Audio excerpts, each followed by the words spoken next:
All right. Well, that was just lovely. Um, the Knicks lose by I don't really know or care what the final score was. 108 to 93 to the Jazz in a game that, in so many ways, so many ways, summed up the season in a nutshell. Um, I do want to say before I let loose on a couple of issues uh, that nice game, very nice game from Manuel Quickly. Great to see Quick back doing what Quick does. First half of the season, tough go for him. He's come back big time. Another really nice night, 16 points on 9 shots. He's getting to the line at will now. He's taken a bunch of free throws over the last really since the end of February. So good to see him turning it around. Um, Not the best game from RJ Barrett, 24 points on 20 shots, but I liked his approach. Kind of lost it a little bit at the end with some shots that were not great. But like the way he attacked. I like his passing intent, had a lot of nice passes. Just, another step in the right direction for him. I know it's not always pretty. There are nights when it's inefficient. Tonight was one of them. You see the difference between where he is and where a guy like Donovan Mitchell is. That's no shade on Barrett. Mitchell is, one of the 10 or 12 best players in the league. And he's also, 24 years old. Barrett's 21. I have a lot of belief in Barrett's continued ability to grow.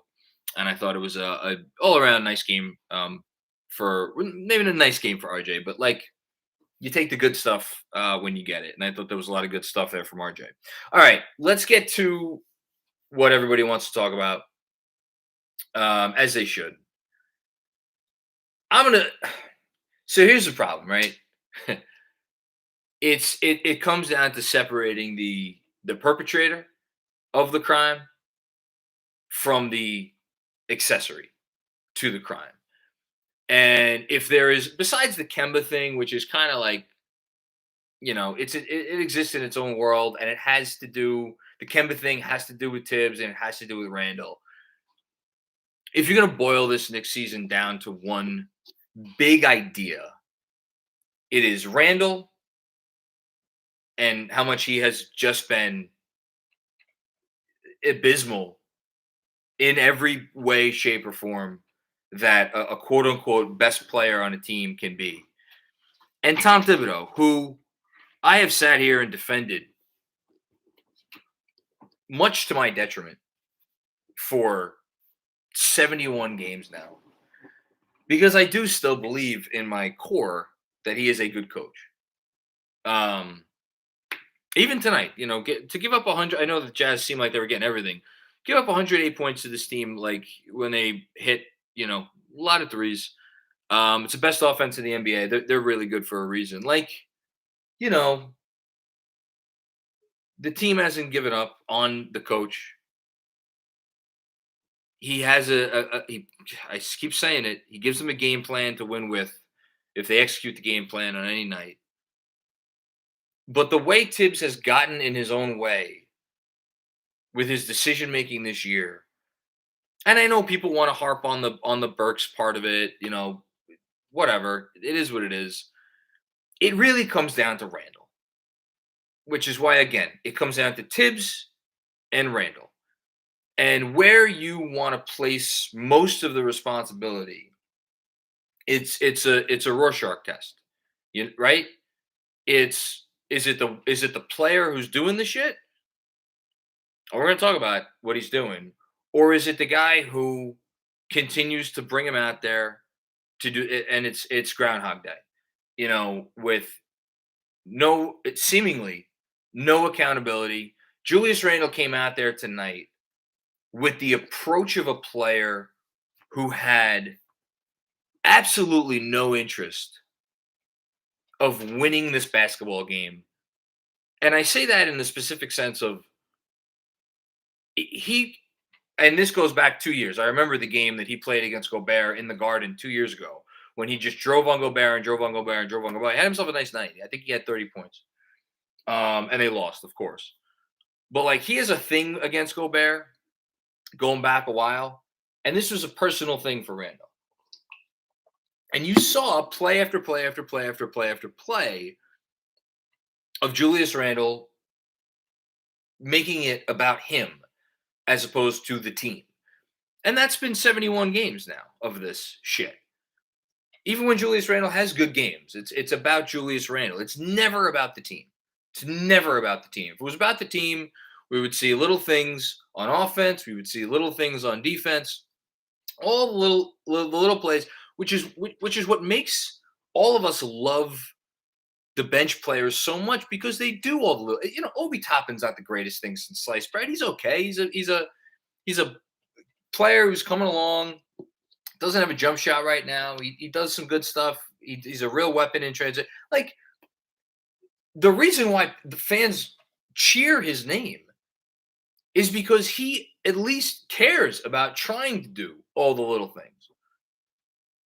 And then you look up and he's played 13 minutes in a game where the guy ahead of him had no interest in doing any of those things tonight. And it was so blatantly obvious on so many occasions. And it is why I am starting to wonder, even at an average annual salary of under $30 million a year for the next 4 years, I'm starting to wonder if Julius Randle is the worst contract in the NBA. Given the length of the contract, given his volatility, given his outsized personality. Now, I think if he was traded to a different team with a more superior player, I think the personality issues might go away because the team is not going to take its cues from him. And I hope to, Lord Jesus Christ, that I get to see that day very soon. Because I can't watch him for another minute. It's just, he's such a frustrating player and person to try to root for. So, but that's Randle, and Randle was god awful tonight. But if you're Tibbs, it's game 71. Like look, and they weren't going to win this game. But at this point in the season, that's besides the point. It's besides the point. I know they're still fighting for a play-in, and like, if you're playing the odds, like, you probably knew the kids were going to run out of gas, right? If you left them in to finish the game. Okay, fine. You still leave them out there. They had earned that right, especially in comparison to what Randle, and I don't mean to lump Fournier in with Randle, but like, the kids had something going. And to take them out there and put those guys back in is to ignore 70 previous games worth of evidence of like what is going to happen. Because like yes, theoretically, could it have turned out well? Sure. I could also grow a foot in my sleep tonight and wake up tomorrow and be 6'6". And so, for as much as I could sit here and I could defend Tom Thibodeau's coaching acumen all I want and point to this stat or that stat or numbers with Kemba off and numbers with Randle off, like, at the end of the day, your role as an NBA head coach, first and foremost, I think it's kind of threefold. It's as a motivator, it's as a manager of people, and it's as a decision maker and a tactician. And I never questioned Tibbs as a tactician.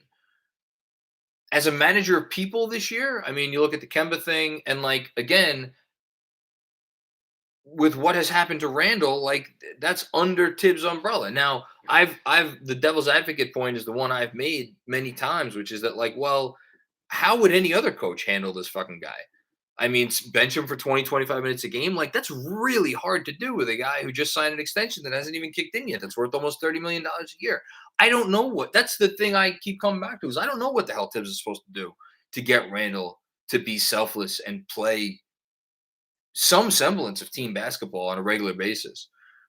I think he's still a good motivator, although he doesn't seem to be motivating Randle. But the decision-making part of it, anyone who's like, fire, hashtag fire Tibbs, and I'm sure there's going to be a lot of it in the chat tonight and the whole thing. Like, I think the part that you're focusing on is Thibodeau, the decision maker.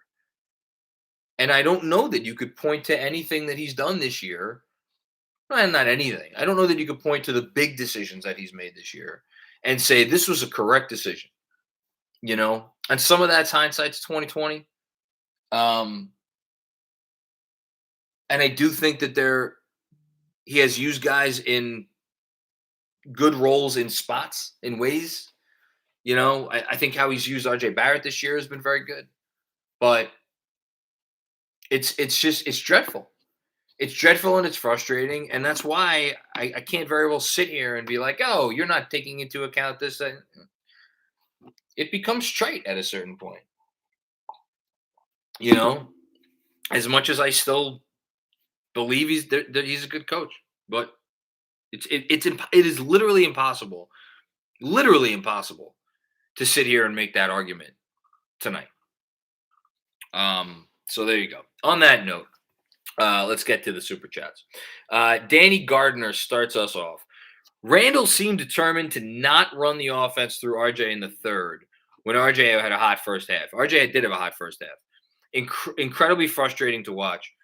Yes. The one that stuck out to me the most was when he challenged Gobert down low. He challenged Gobert a few times down low. But the one where he had quickly in the high corner, left corner. I think he had RJ at the top of the arc. Just didn't pass to either of them. Just decided to take a shot that against literally the greatest shot blocker of his generation, and a guy who's about to win his fourth Defensive Player of the Year award. Just completely selfish, completely in his own head. He is the most mentally weak. I feel bad calling him a star player. He's not a star player, but he's the most mentally weak, high profile player in basketball. Brian Benjamin. Soon as Randle subbed in, I knew it was over. I'm sorry, John. Tibbs needs to go, and he can take Burks with him. Why are you dragging Burks into this? Again, Burks is a role player. He's a role player that has been used in a role that is not the right role for him. He's a good player. Like, I hate that the Tibbs hate has carried over to Alec Burks. That I will not stand for. I will not stand for any Alec Burks hate. He's a good player. He's not being used correctly. We need to develop Obi and Deuce. Again, like, the alternative is always going to be better. And I think, funny enough, with that comment, you kind of like, my guess is Tibbs is like, well, these other options are not good enough yet. So I'm just going to go back to the thing that I know. Doesn't make it right. Do I think Deuce McBride is ready to play big minutes for an NBA team? No. Is he worth developing? Maybe. I don't know. Is Obi worth developing without Derrick Rose to get him some easy passes? Yeah, I think he is. I think he's shown enough. But again, you want to get rid of Tibbs. I want to get rid of Randle. It just shows how two people can be watching the same thing and see it a little bit differently. Shamik Gayen. IQ is our best player in the fourth and Randle the worst all game. So what does our coach do? Is IQ is leading that comeback. I don't know how anyone could justify that. The only thing I could think of with Quickly thing is he thought Quickly was running out of gas. Quickly came in at the, I don't know what mark of the third quarter. He came in with probably 4 or 5 minutes left in the third quarter. And he didn't sub back out. He subbed back out there with, I guess it was 3 and change left or 3 and change left or 4 left, whatever it was. I have to think that Tibbs was maybe trying to get him a few minutes on the bench. Then again, because he did bring him back in. I don't know. That's me presuming, and I probably shouldn't presume. And Quickly's a young guy. Like, he didn't look like he was tiring to me. It seemed like a wrong decision at the time, and it gets worse. It got worse the longer you went. Hold on. Scrolling back up here. Oh, we got it. The chat is on fire tonight. I love it. Okay. Andrew, you got to help me out here. I missed a few because we got a very busy chat on this evening. The next one I got is from Matt Smith. With the Knicks' recent surge, a top 4 pick looks unlikely, which probably eliminates the dreams of a Zion/superstar trade. Flipping the page, what's an ideal summer? Who do we add? Who do we move? Let's go Knicks.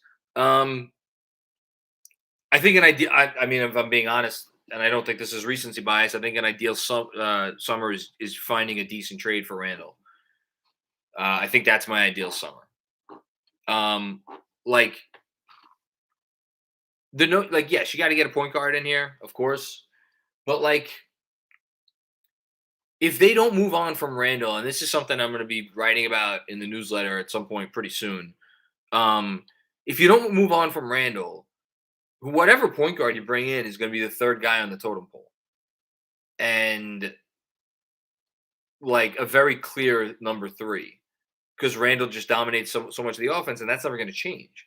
So I really do think moving on from Randle and potentially getting something for him. I don't know what the hell you're going to get. To me, that's priority number one. Priority number two is get someone who could play the point guard position ideally. I don't really have anything else, and just don't make any stupid decisions. Lunas Emirat refused to believe subbing IQ out for Evan and Randle wasn't a stealth tanking move. Might have been. I refuse to believe Tibbs for real thought that gave them the best chance to win. Yeah, I mean, everybody thought it at the time. There's no defending it. Again, the best theory I could come up with is that he thought Quickly was gassed. If he didn't think Quickly was gassed, it's indefensible. Danny Gardner. I know he didn't have a great game, but a play I loved from RJ tonight was the kick out to Toppin. Yeah, that got tipped when Toppin tried to swing it. Exact same scenario as Memphis, and he grew from it. I get that RJ can be frustrating because he has nights where he's just not very efficient, and tonight's one of those nights. That's something that he's always going to have to battle, or at least battle for the foreseeable future, because he's just not going to turn into a super efficient player overnight. What you want to see is the little things, like that, and the intentionality behind that, and the growth. Like you're mentioning the Memphis game. That's growth. You're seeing lots of little passes that he just didn't make, in his rookie year or last year or even earlier this year. So, and again, as far as the misses, like, you minded maybe 2-3 of the shots he took tonight, but for the most part, they were good shots, just didn't go in. Hopefully they will in time.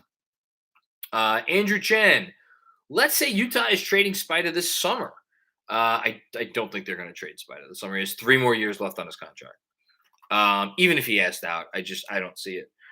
They call New York and they say they want RJ, Quickly, Grimes, 3 picks, even if New York gets top 4, plus 3 swaps plus filler. You say no. Yeah, I say no. I'm not trading my whole team for Don. I mean, look, the Mitchell trade. First of all, that doesn't work salary wise. Second, the way star trades work, it's all about the picks. It's a pick package, and then a superstar of Mitchell's caliber is going to have one high caliber young player back in the trade. I don't think the Knicks want to trade RJ for Donovan Mitchell. I think they want to bring Donovan Mitchell to play with RJ Barrett, which is why it's so important to try to either nail the draft this summer, or like maybe Reddish turns into something, or maybe maybe someone they sign this summer turns into. They just have to get a piece to make that trade feasible. And I don't know what that trade is going to be, but do I think that that's a trade, like to basically trade everything? Because then you're left with Donovan Mitchell and Julius Randle and no picks for the foreseeable future. Why would Donovan Mitchell be any happier playing on that team? With Julius Randle on it. I don't know. I don't know that makes sense. Robert McGinley. What's going on, Robert? Just supporting the KFS fam at this point. Appreciate that, Robert, as always. Last year, I didn't want the season to end. This year, I sadly can't wait until the season's over. Let's go Knicks. The funny thing about that comment, and thank you again, Robert, is I was actually excited about this game tonight. I was like looking forward to it. They've been playing well. I was like, good team coming in. Let's see what they got. And like up until midway through the fourth quarter, even throughout, as the defense was like fading and Randle was doing shitty things throughout like first, second, third quarter, I was like, this is still a pretty enjoyable game. Like they're not too far behind. They could still make a run, and they made a run. It's a lot of fun. And then it all goes to shit. Serves me right. Kenny Rose, what's going on, Kenny? Tom should be fired. How can Randle be on the court anymore? RJ, 36% last 9 games. Ball needs to go through quickly now. Okay. RJ is forcing it. Play Obi and Grimes. I think with RJ, you have to be patient. The best thing for the season is over. This is about developing your talent. The best thing this organization can do is continue to feed RJ the ball. I don't think he's forcing it at all. Maybe that's a minority opinion. Is he forcing an occasional shot here and there? Yes. Is his overall play that of a player who is forcing it and not letting the game come to him by and large? Absolutely not. I think you're seeing mistakes get made and bad decisions get made at times by a 21-year-old who's learning how to be the first option on an NBA team. That's exactly what a season like this is for. It's for those growing pains. If you're telling me that like RJ and Quickly should run the show together and Randle should go take a long walk, I'd be all for that. But it's you're growing a star here, or you're trying to grow a star. So we'll see what happens with that. Hush Zoo, what's going on, Hush? I hope Randle stays in New York. 4 years, too little. Needs more years added. Tibbs made the right decision benching both Quickly and Obi. He also deserves a coaching extension. Play the vets. Hashtag we hair. Hashtag Big 15. I think Hush Zoo has gone bye-bye. I think he's off the deep end. No, I get the facetiousness. I don't blame anybody for kind of losing it after this one. AE Kennedy, what's going on, AE? Tired of the fake tough guy nonsense from Randle. Oh, I didn't even talk about the crap with Gobert at the end. It's just, again, it's an indication of a mentally weak player. And a guy who's not about the right things at all. It's just, yeah, I wish I had something else to add. He's mentally weak, and it's all for show. It doesn't contribute to winning at all.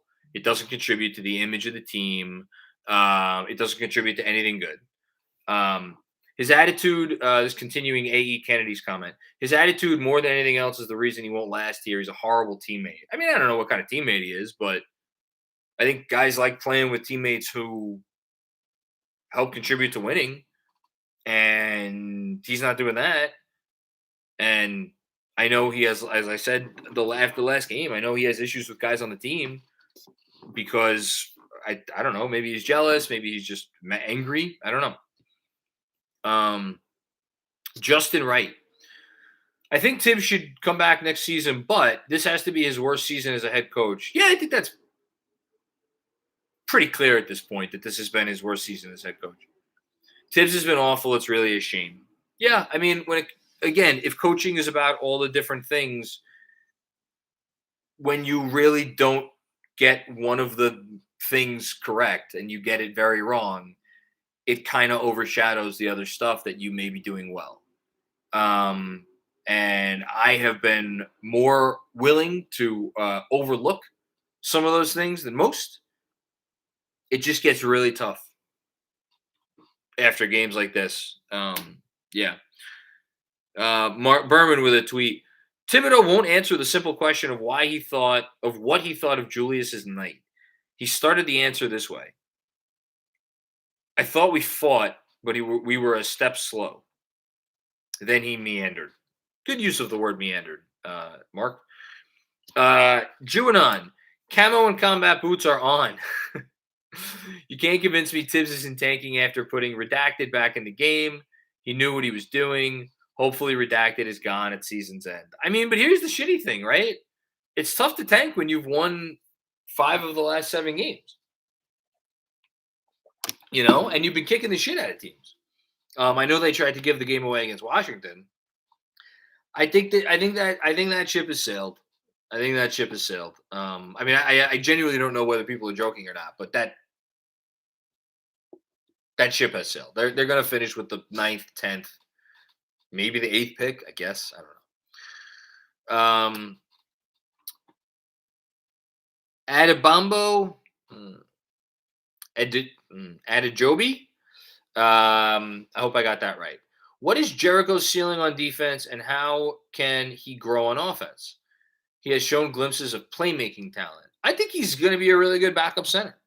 I think he's going to be a really good backup center that can maybe serve as like, I mean, I don't know. I guess his ceiling, you really want me to put a ceiling on this guy? I don't know. Maybe he plays like a Kevon Looney role where he's a starter for a team that has another like a more ideal lineup, because like I don't think Jericho Sims does enough to be like a starting center on like a great team. But I think he's really good at the things he's good at.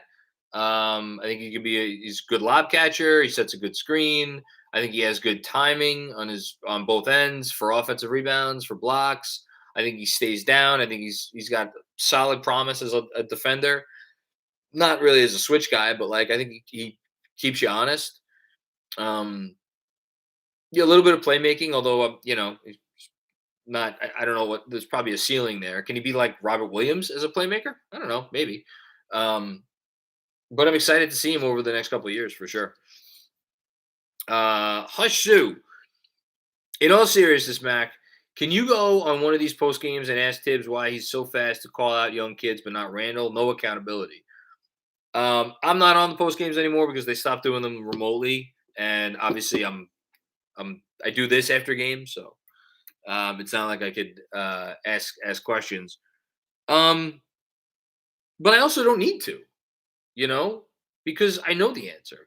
Like Berman, God bless him. Berman just gave you the answer. He's not going to give an answer. Julius is the nominal best player on the team. You know, he's having a horrible year. Tibbs has decided to handle it by saying, if I continue to show my belief in my guy, I will get rewarded for it. He has not gotten rewarded for it. He has gotten very nearly fired for it. And maybe he still gets fired. Who knows? I wish I had a better answer for you. But I have to think it is something to the effect of, I'm stuck with this guy. I have no choice but to ride him, because I don't know how easy it is to show accountability to hold a player like this with this role in this contract accountable. Hey Sass, mommy's in the bedroom. My daughter just got up. Kevin Danishevsky, what's going on, Kevin? By the way, for anybody who had like a much earlier super chat, I'm still waiting for Andrew to get to those. I think Andrew may have gone away for a minute, but I'm sure he'll be back. We'll get to him, I promise. Kevin Danishevsky, convo with my roommate after I yelled at Jew. Him. Are the Knicks at it again? Me. Everyone but one Knick is playing fine. Him. You mean that Knick isn't playing well? Please put the paper plate. Yeah, I have the paper plate down here. I'm gonna leave it. I'm not gonna do that because I don't want to incite the rage of Kendra Randle. Because God knows it's our fault. This thing's coming down after the year. I'll say that. So frustrating. Here's another one from Adibambo Adijobi. I hope I did better that time. An area of RJ's game he must improve is defensively. I love him, but he really struggles to get around screens. Those push shot misses hurt us as well. Yeah, the push shot's not something he's comfortable with. It is something he needs to develop. It's not there at all right now. So yeah, when he's going up against a guy like Gobert, that's really the only option left, and like it's not there. So this was not a good matchup for RJ. As far as the defense, I think he has his moments. I think it's really tough when you got a guy like Gobert who sets just an incredible screen, and you got a guy like Donovan Mitchell who he's one of the best pick and roll playmakers in the league at getting downhill and but RJ didn't do a great job. I think RJ is better suited not guarding small guards. I think he's much better suited guarding bigger twos and smaller threes. I think that's his wheelhouse. But at the same time, you like that he took on the assignment. Juanon, what's going on? Hashtag plate the head. Oh man. I don't even think I have any tape attached to it. I think I ripped the tape off. Yeah. There it is. Can we stick it under there? Oh. It stays up. Let's see how long it stays up.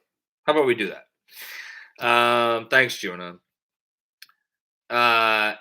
True Story Jay, what's going on? Burks, Randle, and Tibbs serve no purpose here. Bye. We'll see.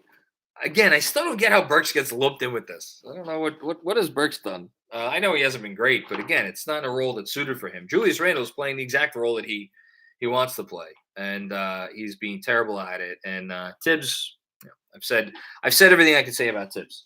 Lunas Emirat, and I can't stand fake tough guys. Number 30, so pathetic. It's a good word for it. Good word for it.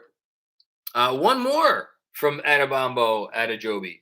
I play a fun, not so fun game with myself during the game of will Julius pass on this play?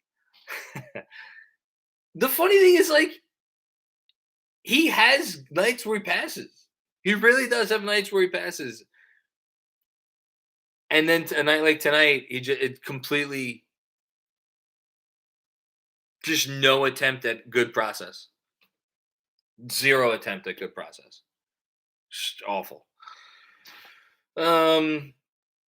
D-Zilla. Randle plays basketball like a child. Ooh, I like this one. Randle has been the overwhelming majority of the problem all year. Invention of dreams. The plate is back. Yes, the plate is back. The blame is not to be equally distributed as 1/3 coach, players, front office. It's at least 75% Randle. I mean, I feel that way, but I'm probably a little biased. It's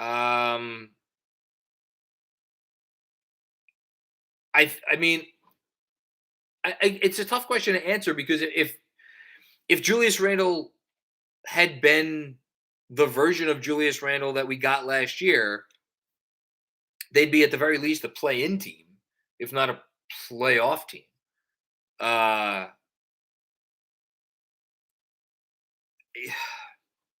If he had been average even, and just his approach to the game had been better, I'm curious what their on-off without Randle is up to now for the year, which is not really fair because it's such a small sample size. It's okay. We're close to 1,000 minutes of the Knicks playing without Julius Randle, and we're at a plus 6.7 net rating in those minutes, which would be the second best in basketball. It's close to 1,000 minutes. It's a lot of minutes to really do very, very well without your best player. No, again, supposedly best player. True Story Jay, serve no purpose here. Buy, leave for God's sakes. Okay. True Story Jay is making sure that the knife gets in deep. Mild Cowboy Mo. What's going on, Mild Cowboy Mo? Hey, John, front office has to move on from Julius Randle, not built for leadership. Use him to move up in the draft. I wish we could use Julius Randle to move up in the draft, but unfortunately, 29 other NBA teams have televisions and laptops with access to recorded plays from games, and They have eyes and brains and inconvenient things for the Knicks' purposes. I just don't know. A desperate team, is going to trade for him. But here's the good news, right? There are desperate teams out there, right? There are desperate teams out there. The one that I'm not fully prepared to engage in this conversation yet, but the most desperate team is a team that Julius Randle used to play for in LA. And man, talk about the idea of going from the frying pan into the fire with a guy who will just frustrate the hell out of you. Anyway, Mild Cowboy Mo finished his comment. We need a blue chip. We have everything else. Go Bockers. Yeah, they do. They are a blue chip prospect away, a blue chip player away. I'll agree with that. It's not going to be quite so easy to get that. Kenny Rose with another one. Tibbs is killing Barrett right now. I see. This is the stuff that I can't really get behind. Like RJ Barrett is a bad night. Fine. Tom Thibodeau is a very bad night. Fine. Tom Thibodeau's killing RJ Barrett. I mean, the Knicks' lack of spacing is killing RJ Barrett. Their play calling for him is fine. The personnel they put him on if they had a stretch five sitting on the bench and they weren't playing that guy with Barrett, I would say that fine. It's Tibbs' fault, but what's Tibbs supposed to do? Shouldn't be handling the ball as much as he is. Again, I disagree. This is exactly what these games are for. It's criminal the way he has coached the kids and this team. I mean that I'll disagree with. I think we all love the kids. We all think the kids are great. We all think the kids come in and play well. They are playing for this coach.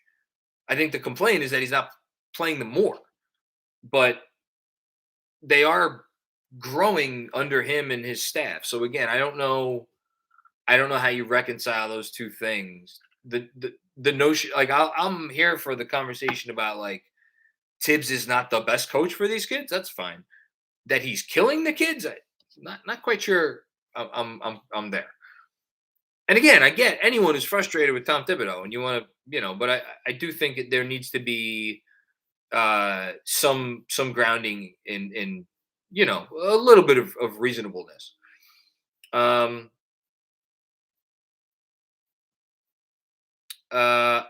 Okay. Hold on one sec. All right. I think I'm back at the top. Okay. Forgotten NYC. Scared we won't be able to move Jules for a few years. It's entirely possible. It's entirely possible. Again, there is no obvious here. Usually you would have an asset like Julius Randle, and in the offseason, the team would be able to move him for another distressed asset. And there aren't a ton of distressed assets out there in the league that make a lot of sense for a Randle trade. The only obvious one is Russell Westbrook. And again, it's Russell Westbrook. That's the only obvious distressed asset for distressed asset trade that is out there. Because just to go through some of the Philly's not going to want Julius Randle for Tobias Harris. You think Cleveland wants Julius Randle for Kevin, to give up Kevin Love? Why the hell would they want to bring Julius Randle into that situation? Say nothing of the fact that they already have a starting power forward who's pretty good. You want Mr. Porzingis back? You want him?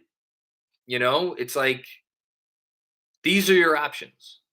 They're not great, Bob. They're not great. Maybe I don't know. Maybe Sacramento is willing to have a conversation about Barnes and something for Randle. We'll see. Okay, Jeremy E. What's going on, Jeremy? Have you heard anything about the front office prioritizing a Randle move this summer? I have not. If I had to bet on it right now, I would bet that they are not prioritizing that. Because I think this front office is all about asset valuation and getting the best deal. We've seen reporting. We saw reporting from Jake Fisher in the Tibbs piece um, in which he said the Knicks were close on deals, but like they were really haggling. Like I don't see that front office being like, okay, we're gonna get rid of Julius Randle this summer, and we're gonna do whatever it takes to get rid of him, even if all of the trades suck. I just don't see it. It's not about, and again, that, like it could be priority number one, but it still has to be about getting value for them. I think, even though I'm as desperate for him to be gone as you are. Al Diddy, Randall is a petulant child. Yes, he is. Best comment of the night. I appreciate that. Thank you. Andrew, if you can hear me, if you can hear my voice, clap once. It's an old teacher trick. Andrew, see if you can find some of the very early super chats that went bye a while ago. I want to try to hit them before I get out of here. Jeremy Chase, I propose the NBA institute the Julius Randle rule. You can amnesty a player if, before an extension kicks in, the team learns he is 2019-20 Julius Randle. That's the comment of the night. That's great. Man, the amnesty brings back good memories. My God. Chad Cohen, Randall is bad. Hashtag plate on face. Agree with that. Drew P. We need to stretch 4. Randall provides no spacing. I just want a 4. Like again, like I don't think Obi Toppin's ready to be a starting power forward in the league, but like I'll take him over Randall any day. A stretch 4 would be nice. Stretch 5 would be even nicer. It's not even about like basketball skills at this point with Randall. It's about his overall attitude, his overall effect. It all just permeates everything, and it just sucks. It just all sucks. It's addition by subtraction at this point. You know, it's addition by subtraction. SB Gorilla. Back again, John. Randall's play is debilitating, demoralizing, destructive, detrimental, devastating. I love it. I love it. Yes, it is. He may have the lowest basketball IQ of any starter in the NBA. Something has got to give. I'm tired, bro. We're all tired. Lowest basketball IQ. I mean, it'd be one thing if we thought he didn't see it or if he couldn't see it. I think he sees and he just doesn't want to act the right way. You can't tell me that he didn't see quickly in the corner when he got his shot blocked by Gobert. You can't tell me that. I used this term recently. That's a low emotional IQ. Is that different than a hoops IQ? I don't know. Well, whatever it is, it's fucking tiring. Jessica Clarice. Oh, Jessica. I'm like just reading the name, and I forgot it's Jessica. Hi, Jessica. Redacted was awful. I thought everyone else played hard and kept it fairly close. I agree with that. I thought everybody else played hard. I thought as a team, they'd played well enough to lose a close game at the very least. Like at worst, lose a close game. You know, like they were right there with this team. But yeah. Tibbs shouldn't have put Redacted back in and let the fun lineup try to close their run. Completely agree. Again, it doesn't even matter whether or not they would have won the game or not. They had earned the right to finish the game. That's all there is to it. Ryan Huang with one more. We're going to untank our way out of a top 10 pick and still fail to make the play-in when we could have gotten 7 or 8, calling it now. I mean, I don't think 10 or 11 is that different from 7 or 8. I think they untanked their way into having a realistic shot at a top 4 pick. That said, like the best thing this team could have done tanking wise was continued to play Kemba Walker. You know, I don't know what else you want them to do. You know, they're playing kids. This is Tibbs on why he went with Burks over quickly with 4:48 to go. Just to get our starters back, and I felt he had gone a pretty good stretch. I knew I could bring him back, so he was going to come out for a couple minutes, which is what I was thinking there. All right, that was my assumption at the beginning of this. Does it mean it was the right decision? No, it doesn't. Okay, I am going to. Yes, okay. I'm going to get to all of the earlier super chats. Just give me a minute, and I will get to them. Okay. Here we go. Robert Cross. First time, long time, John. Grundle disgusts me. Oh, that's his nickname. Tibbs, question mark, has enabled this fool by not benching him all year. Shut him down. Maybe Tibbs has enabled him. Maybe you're right, Robert. I know this. I'm certainly not in any position to say that you're wrong. I know that. Kevin Danishevsky with one more. Anyway, we could give a couple teams amnesia going back a year, so they give us a good pick and salary for Randle. Anything up your sleeve? Unfortunately, I am not. I'm not like a chemistry whiz. I wish I could come up with that and then ship it to several NBA teams. That would be great. Harish Duggar. Here's Exhibit A with Randle on why Tibbs must go. So again, seeing the same game, approaching it from slightly different angles. I completely agree. Tibbs is not helping matters, is part of the Randle problem, the whole thing. I'm just more keen on like this game is Exhibit A on why Julius Randle must go, as opposed to this game is Exhibit A on why Tibbs must go. I think this game is Exhibit A on why you have to get Randle away from Tibbs. That's what this game is Exhibit A of, for me, at least. But again, it's an impossible night to defend Tom Thibodeau. It's an impossible night to defend Tom Thibodeau. Okay, now I'm going to get to all of the earlier super chats. Again, I apologize that this took a bit, but blame YouTube for being a little finicky. Okay, here we go. Oh, I scrolled all the way down to like old comments. Okay. I think. Okay, Guy Huber then. This is where I left it. Love you, Mac, but Tibbs with that starting lineup to close. Randle all game in the third. LOL. Oof, man. Your boy is stealth tank commander. He might be.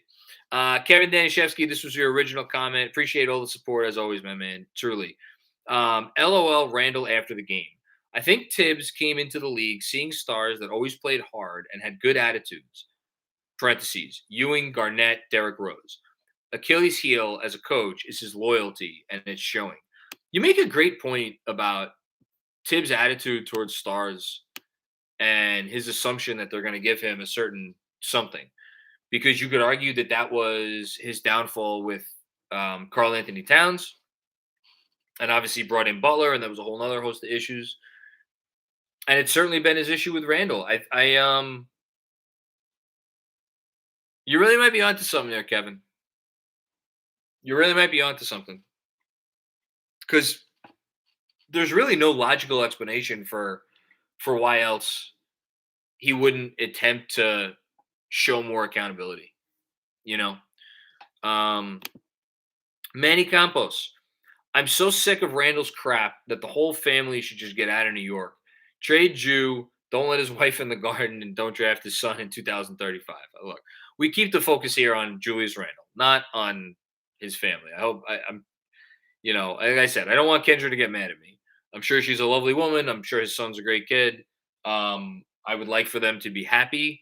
I I feel bad that his terrible season is probably causing them a lot of stress.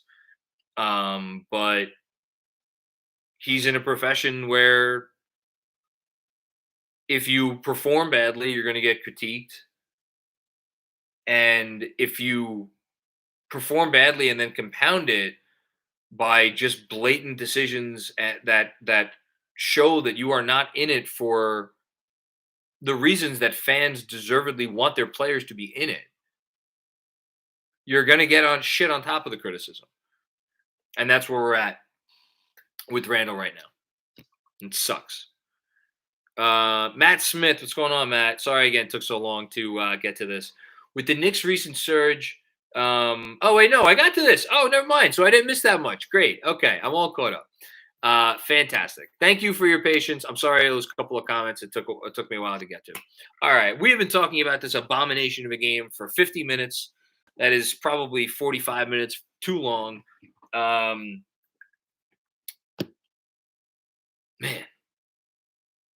Most frustrating Knicks team since, I think this has superseded the 2013-14 team. All things considered. I think this has superseded 2013-14. I think a team has to be a certain level of decent for them to be this frustrating. So I think it supersedes the Isaiah teams that he put together. Yeah, I think this might be the most frustrating Nick. That's such a shame. Oh well. Okay, we will see what happens moving forward. They do have 11 games left. We'll hope for the best. What is the best? I don't even know what that means anymore. But we'll hope for it. Don't forget, check out Jeremy and me. We are recording tomorrow, so that episode is going to drop Monday going into Tuesday. And then we'll have our usual allotment of post-game pods and podcasts from there. Thanks everybody who contributed. Thanks everybody who was in the chat. And thanks everybody for watching this shitty team, man. You deserve a badge of honor. All right. I'll talk to you later. Peace out.